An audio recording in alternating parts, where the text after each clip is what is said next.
Georgia community was shattered in February 2025 when a 6-year-old girl made a horrifying discovery. Her mother and stepfather shot to death inside their home. The tragedy was shocking enough, but what followed was even more disturbing. Her 17-year-old sister, Sarah Grace Patrick, now stands accused of their murders.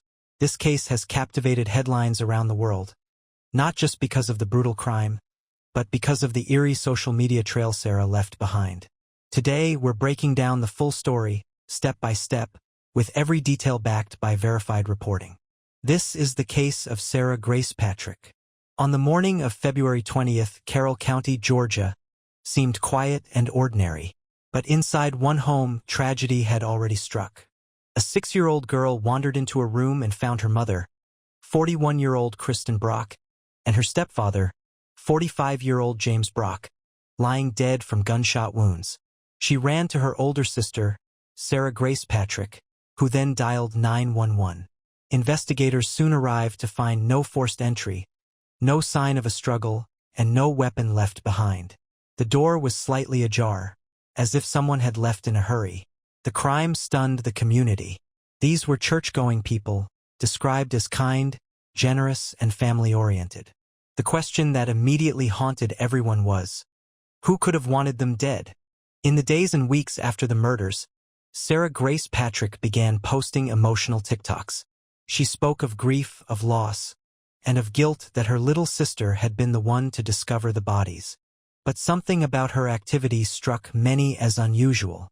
Investigators later revealed that Sarah had reached out to true crime influencers online, encouraging them to cover the story.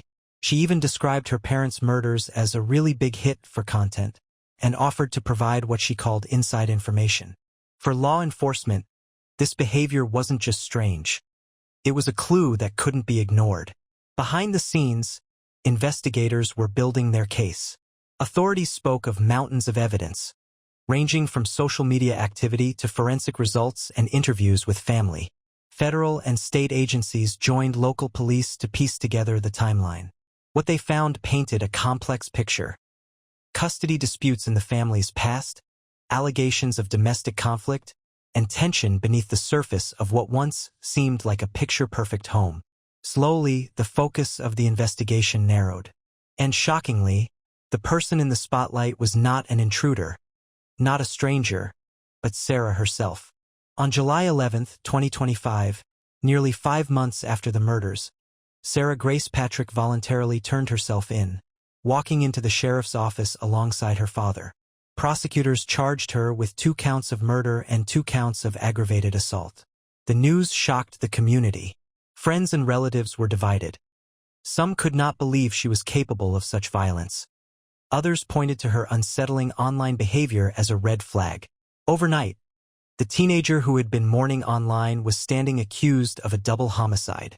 On August 19, 2025, Sarah appeared in court for her bond hearing. The atmosphere was emotional, raw, and divided. On one side, Sarah's biological father and pastor pleaded for her release, describing her as kind, faithful, and with no prior criminal record.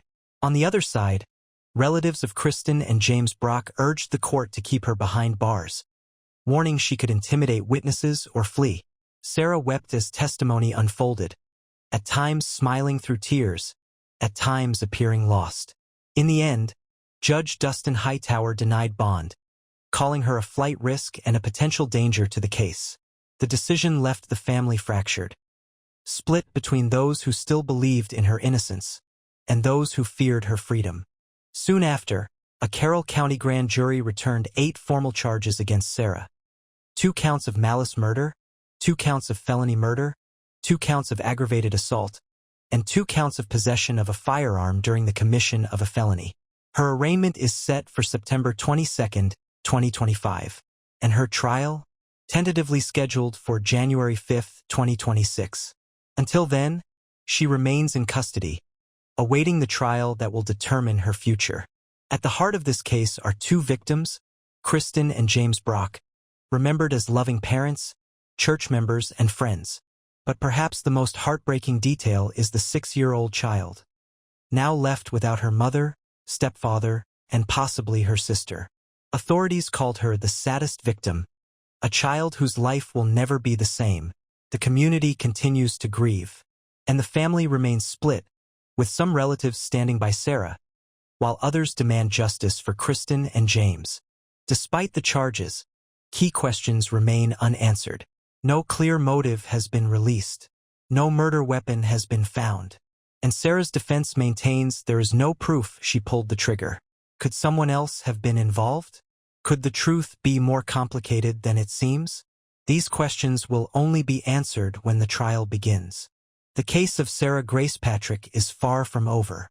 It is a story of grief, family, faith, division, and unanswered questions.